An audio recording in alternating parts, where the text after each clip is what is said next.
kamera vlogging sempurna dan yang bikin Canon. Canon baru aja ngeluarin 2 kamera baru. Belum keluar sih, masih PO. Berarti baru launching lah ya. Kita bahas dari yang paling menarik dulu ya. Yang pertama tuh ada kamera dengan seri PowerShot dari Canon yang namanya PowerShot V1. Sebelumnya tuh Canon pernah ngeluarin kamera PowerShot juga yang namanya PowerShot V10.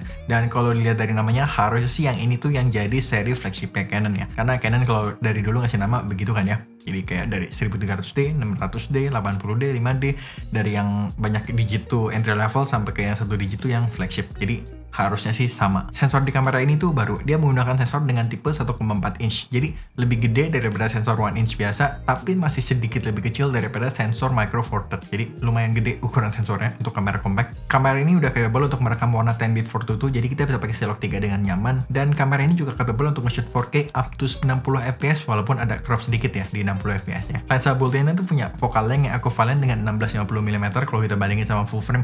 Walaupun f-nya nggak konstan, dia f28 sampai f4.5 gitu, tapi ini tuh tetap mantep banget. Kamera ini juga punya built-in ND filter yang powernya 3 stop, punya cooling fan, multifunction hot shoe, variangle screen, port untuk mic plus headphone, dan harganya itu $899 US.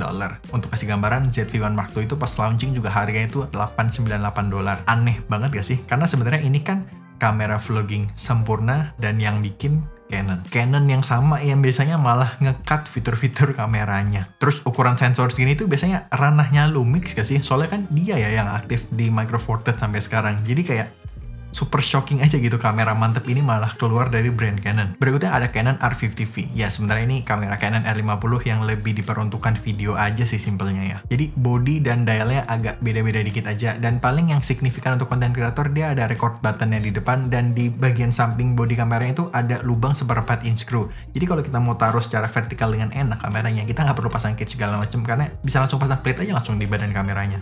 Itu tadi selling point yang menarik ya. Tapi selling point utamanya tetap menurutku adalah harganya, karena kamera ini bakal keluar di harga $649.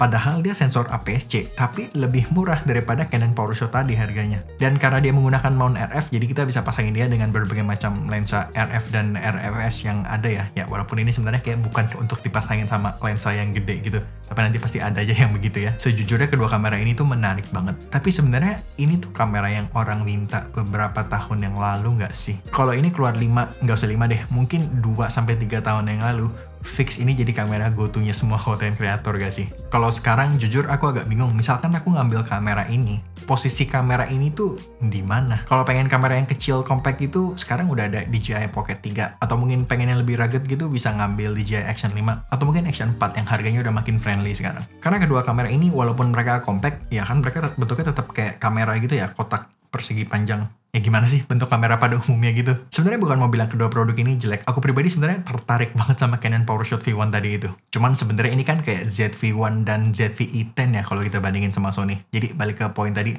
aku sangat-sangat menyayangkan banget launching date-nya aja sih. Makanya kalau ada kesempatan aku pengen banget nyobain Canon PowerShot V1 ini. Karena sebenarnya hal-hal yang aku sebutin dari tadi ini kan cuman based on specs, launch video, sama video orang-orang yang dapat early hands-on aja kan. Jadi mari kita lihat nanti aslinya bakal kayak gimana. Karena menurutku ini kamera yang bakal laku sih. Maksudku tuh cuman kalau misalkan kamera ini tuh keluar sedikit lebih cepat ya, ini lakunya tuh bakal laku banget, nget aja gitu. Jadi agak sayang aja sih menurutku. Ya itu menurutku sih. Kalau menurut yang nonton gimana nih kedua kamera ini?